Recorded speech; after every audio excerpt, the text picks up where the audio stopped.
하나님 말씀 갈라디아서 6장 1절에서 10절입니다.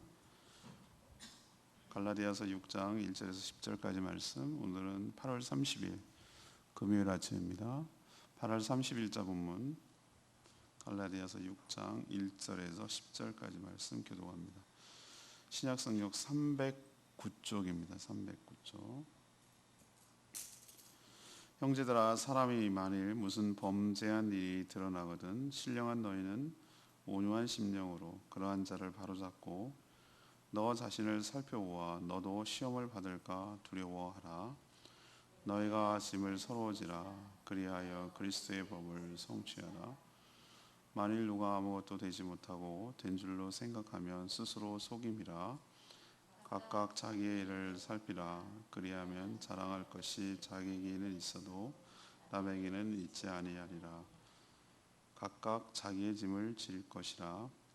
가르침을 받는 자는 말씀을 가르치는 자와 모든 좋은 것을 함께하라. 스스로 속이지 말라. 하나님은 업신여김을 받지 아니하시나니 사람이 무엇으로 심든지 그대로 거두리라. 자기의 육체를 위하여 심는 자는 육체로부터 썩어질 것을 거두고 성령을 위하여 심는 자는 성령으로부터 영생을 거두리라. 우리가 선을 행하되 낙심하지 말지니 포기하지 아니하면 때가 이름에 거두리라. 그러므로 우리는 기회 있는 대로 모든 이에게 착한 일을 하되 더욱 믿음의 가정들에게 할지니라. 아멘. 성도들 가운데 죄가 드러나면 온유한 심령으로 바로 잡아줘야 됩니다. 그게 바로 교회가 필요하고 공동체가 있어야 되는 이유죠. 서로의 짐을 지되 자신을 살피고 자신의 짐부터 진 뒤에 서로의 짐을 나눠 갖는 것이 필요합니다. 또 무엇이든지 심는 대로 거두게 됨을 알고 스스로 속이지를 말아야 됩니다.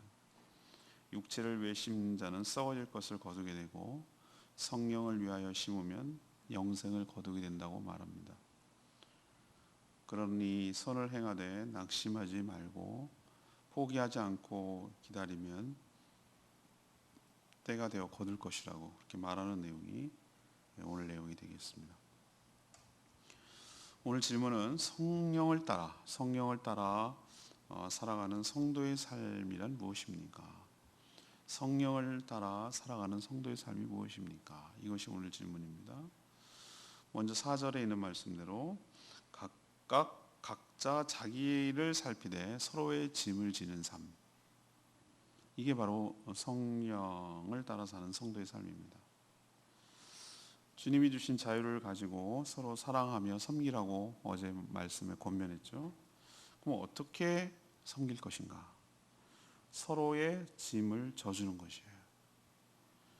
우리 인간은 연약해서 넘어지고 또 쉽게 죄를 지을 가능성도 있어요. 연약한 부분이 다 있어요. 사람마다 연약한 부분이 달라요. 어떤 사람은 이쪽은 그래도 강한데 이쪽이 취약한 사람이 있어요. 그래서 교회 공동체가 필요한 거예요. 그래서 하나님은 예수를 믿을 때 홀로 믿지 않고 교회에 속해서 교회 성도들과 더불어 또 지도자의 지도를 받으며 양육을 받으며 그렇게 살도록 만드셨어요. 왜? 연약하니까. 그리고 서로 기대고 거들고 어깨 동무해주고 격려해주고 이렇게 살려야 되니까. 또 반면에 잘못된 것을 바로잡고 알려주고 권면하고 이렇게 해줄 곳이 필요하니까. 그래서 교회 공동체가 필요한 거예요.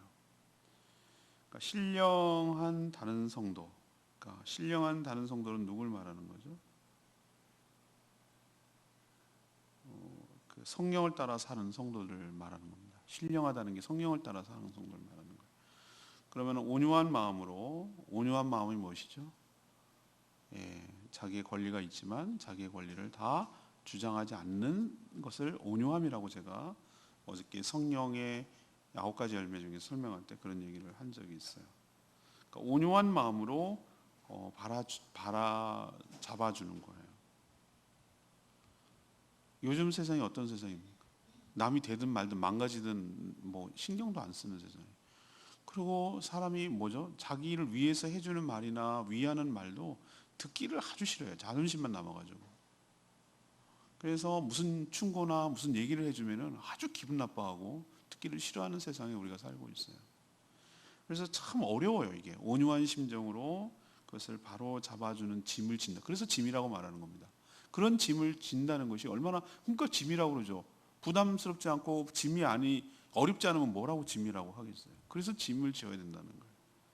서로가, 나도 그럴 수 있고 저도 그럴 수 있고, 우리가 내가 완벽하고 잘나서가 아니라 나도 넘어지고 나도 연약할 수 있기 때문에 서로가 서로에게 부담을 줄고 서로 격려해주고, 한쪽이 끊어지려고 그러면 이쪽이 붙들어주고 뭐 이런 거잖아요.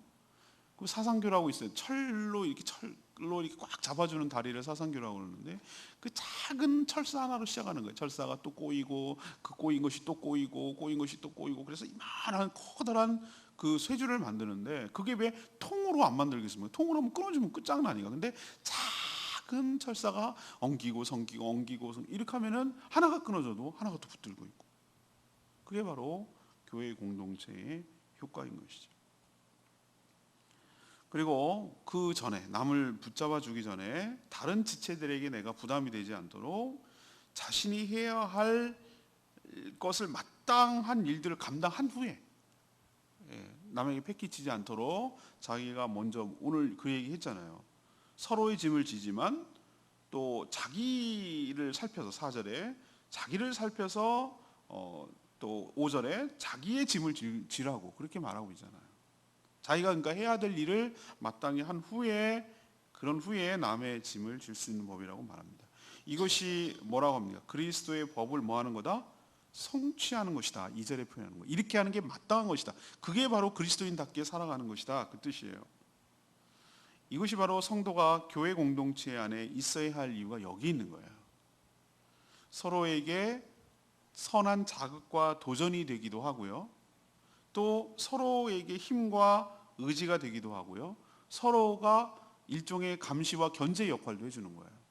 남 눈 때문에 우리나라 사람들은 더 체면 중요시 여기잖아요.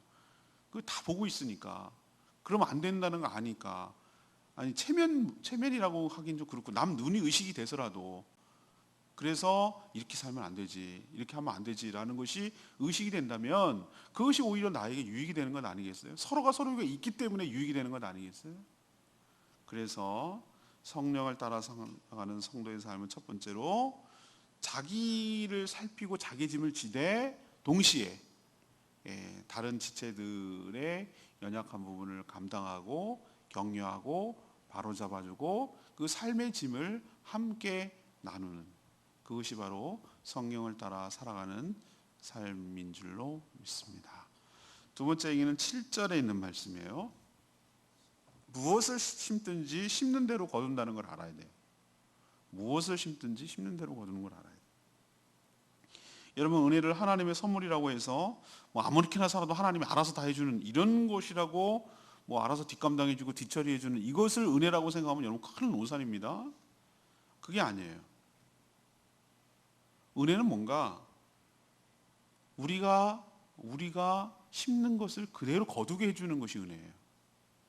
이게 뭐 은혜예요? 당연하지? 아니요, 당연하지 않아요.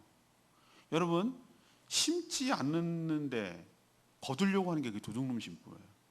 이거를 팥을 심었는데 콩을 거두려고 하는 게 그게 도둑놈 심부라고.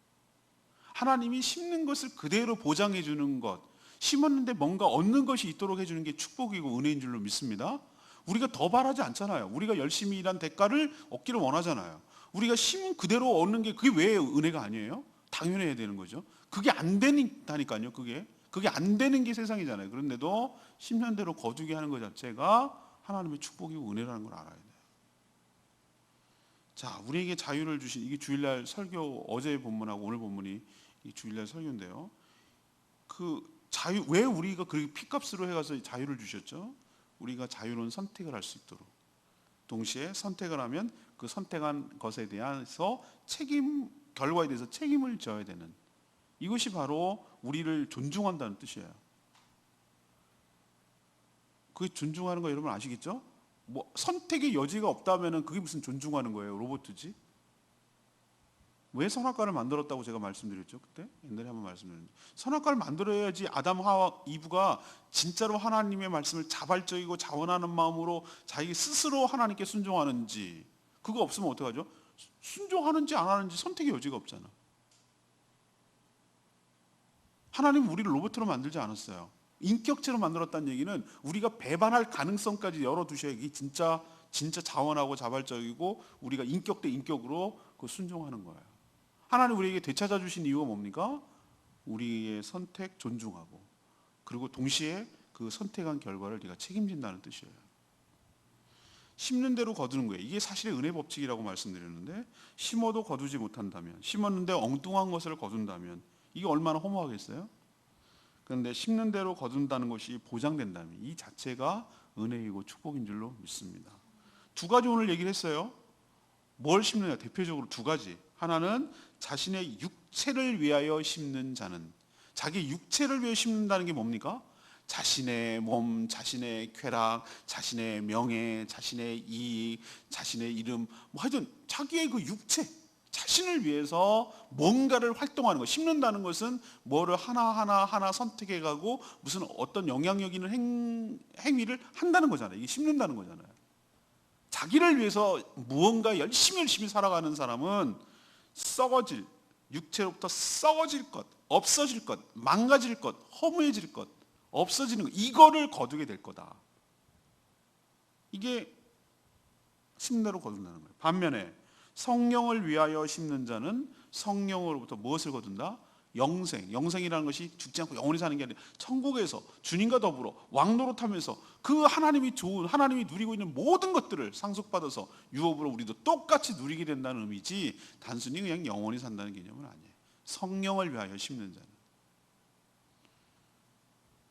심지 않고 거두려는 것, 육체를 위해 심어놓고 성령을 거두려는 것이 바로 도둑놈 심부라고 그랬어요. 그러니 오늘 뭐라고 그랬습니까? 7절에 스스로 뭐 하지 마라? 속이지 마라.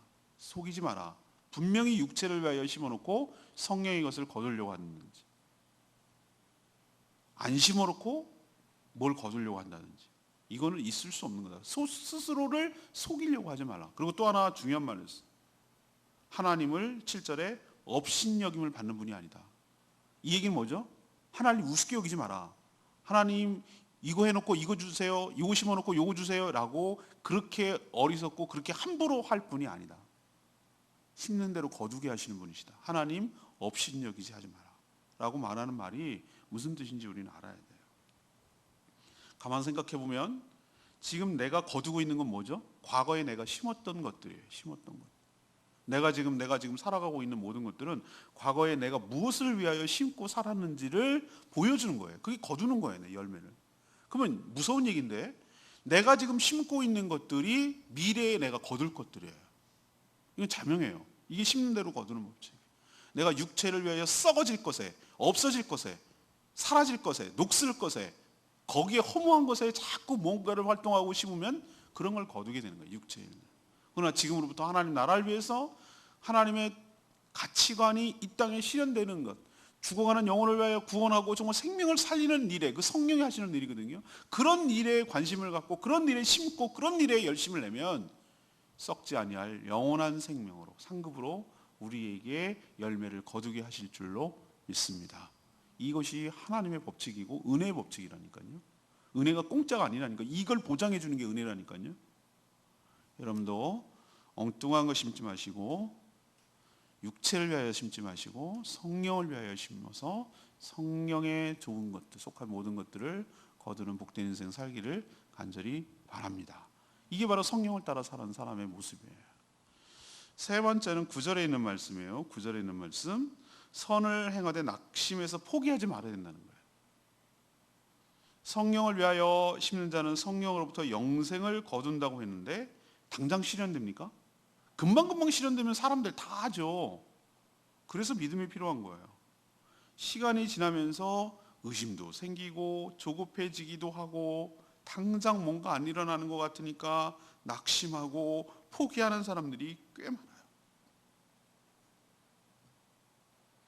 그래서 정말 믿음의 싸움이 필요해요. 믿음의 싸움. 진짜로 저 사람이 믿는가는 뭘로 나타나냐면 인내함으로 나타나는 거예요. 은혜 아니면 살아갈 수 없는 그 가사 중에 있잖아요. 버티고 견디게 하시네.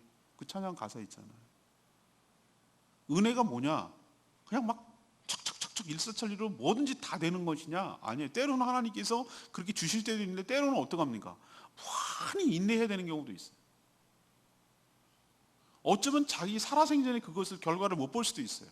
조지 밀러 같은 사람들은 그렇게 기도를 많이 응답받았는데도 어떤 기도는 응답 안 받고는데 희한하기죠. 죽은 다음에 응답이 됐어. 그건 뭐야 그럼? 내 살아생전에 보지도 못할 거? 아니죠. 아브라함은 뭡니까? 아브라함은 왜 끝까지 장막에서 살았다고 그랬죠? 하나님이 여기 땅을 주는 게 아니라 영원한 하늘나라를 줄 것을 알았기 때문에 여기다가 집 짓고 막 좋은 맨션 짓고 살지 않았어요. 그게 믿음이에요. 근데 자기 살아생전에 실현되지 않았어요. 이게 믿음이에요. 여러분들 정말 우리가 수준이 그냥 나 살아생전에 내 눈으로 보는 이 정도의 인내가 아니고 우리는 먼 장래까지 내려다보고 훗날까지 내려다보고 그 믿음으로 살아가는 사람들이어야 할 줄로 압니다. 보세요. 오늘 포기하거나 낙심하거나 포기하지 않는다면, 중단하지만 않는다면 오늘 9절에 뭐라고 그랬죠? 반드시 때가 되면 뭐하리라?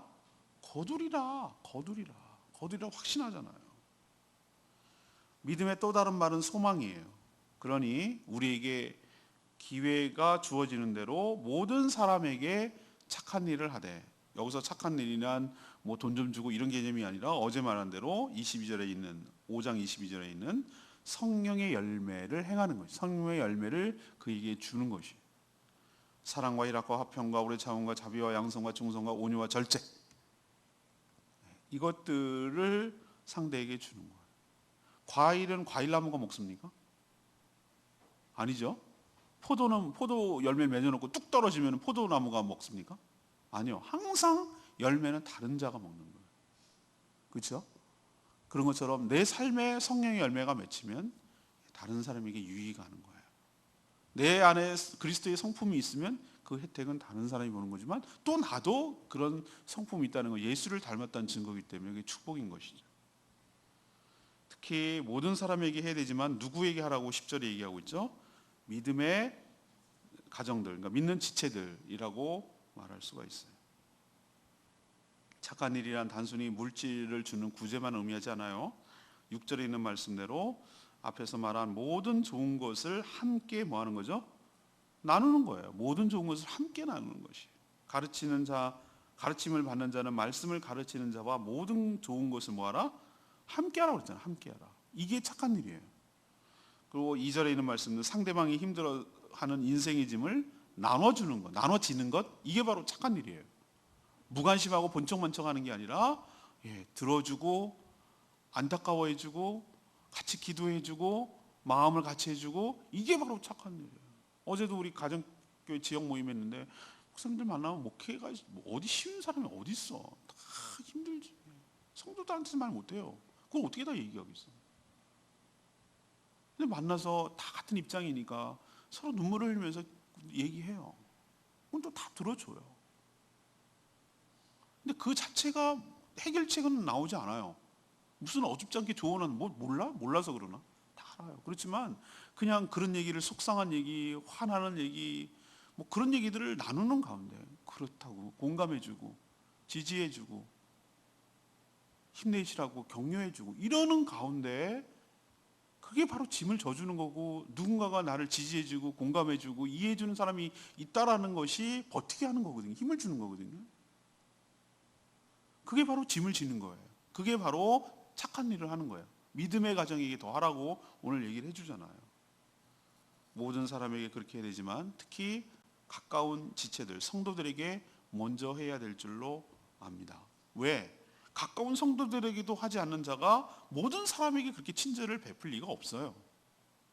그래서 우리는 가까운 지체들, 우리 목장 식구들, 그리고 우리 성도들에게 먼저 그렇게 친절하게 하는 저희들 되기를 원합니다.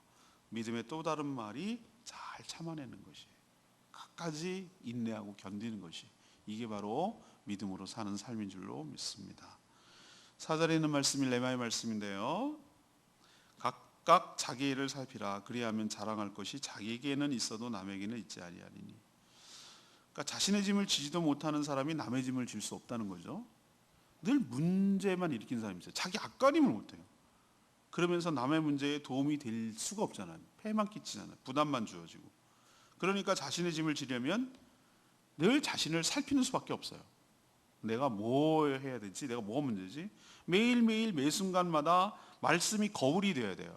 내가 나를 살핀다는 건 뭘 기준이 있어야 될 거 아니에요.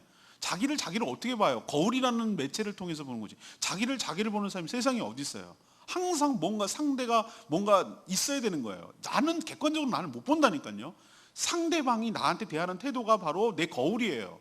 내가 얼굴을 거울로 통해서 보듯이 저 사람이 나가 어떻게 하는 거에 따라 리액션이 오는 것을 보는 걸 통해서 내가 어떤 사람인지를 아는 거예요.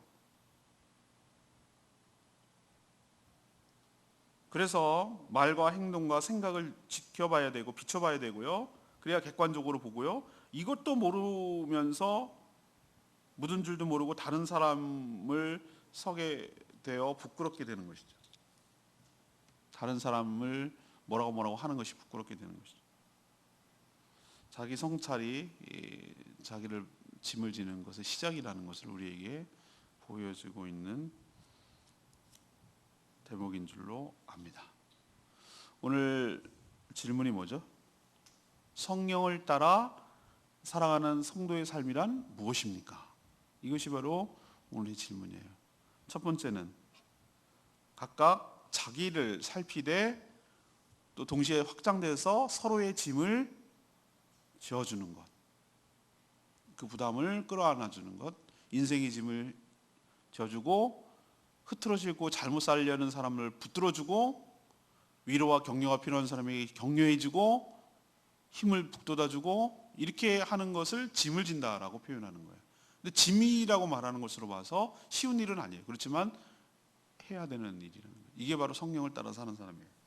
두 번째는 무엇으로 심든지 그대로 거둔다라는 것을 아는 것. 그래서 육체를 위하여 심지 아니하고 성령을 위해서 심는 삶을 살아가는 것. 이게 바로 성령을 따라 살아가는 삶인 줄로 압니다. 세 번째는 뭐죠? 우리가 선을 행하되, 여기서 선이라는 것은 남의 짐을 지는 것이고 6절에 있는 말씀대로 좋은 것을 함께 나누는 것이고 이게 바로 선을 행하는 거예요. 그리고 성령의 열매를 그들에게 주는 것이고 이런 일을 할 때 당장 결과가 나타납니까? 아니에요. 낙심하지 말아야 돼. 포기만 하지 않으면 때가 되면 이룰 것이라고 믿고 믿음을 가지고 꾸준히 지속적으로 계속 해나갈 때 하나님께서 은혜를 부어 주실 줄로 믿습니다. 오늘 말씀 붙들고 기도하기 전에 799장 찬양집 799장 부르고 기도합니다.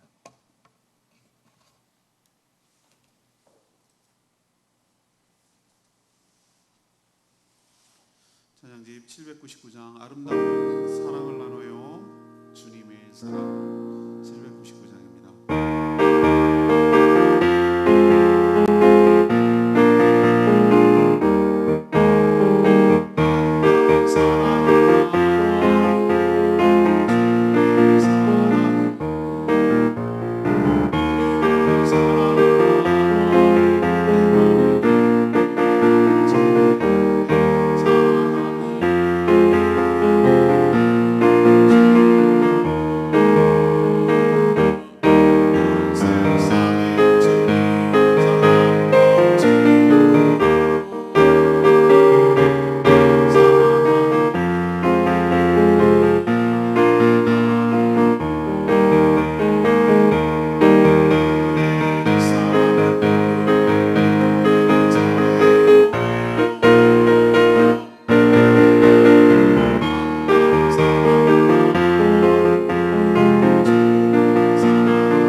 성령을 따라 자유롭게 살아가는 삶이 무엇인지 가르쳐 주셔서 감사합니다. 저희도 늘 자신을 살피게 하시고 자신이 감당해야 할 짐을 지고 남에게 전가하지 않게 하여 주시옵소서. 그러나 연약한 지체의 짐을 서로 감당하며 살게 하여 주시옵소서. 특히 연약하여 넘어지려 할 때 흔들리지 않도록 붙들어주게 하여 주시옵소서. 무엇이든 심는 대로 거두게 됨을 명심하고 육체가 아닌 성령을 위해 심는 삶을 살게 하여 주시옵소서. 선을 행하다가 낙심하고 포기하고 싶을 때도 많지만 포기하지 않으면 때가 되면 반드시 거두게 됨을 기억하고 선한 일에 열심을 내는 저희들 되게 하여 주시옵소서. 오늘 하루도 주님의 은혜 가운데 살기를 원합니다. 모이는 목장마다 축복하시고 다시 2학기 재개되는 어린이를 위한 떡볶이 전도를 축복하시고 방방이 안전사고 일어나지 않도록 도와주시고 어린이들이 교회를 좋아하고 이 모든 것들이 좋은 추억으로 남아 언젠가는 복음을 듣고 변화되고 새롭게 되는 역사가 일어나도록 복내려 주시옵소서. 주님께 모든 것 맡기옵고 예수 그리스도의 이름으로 축복하며 기도합니다. 아멘. 오늘 하루도 주님과 은혜 가운데 살기를 축복합니다.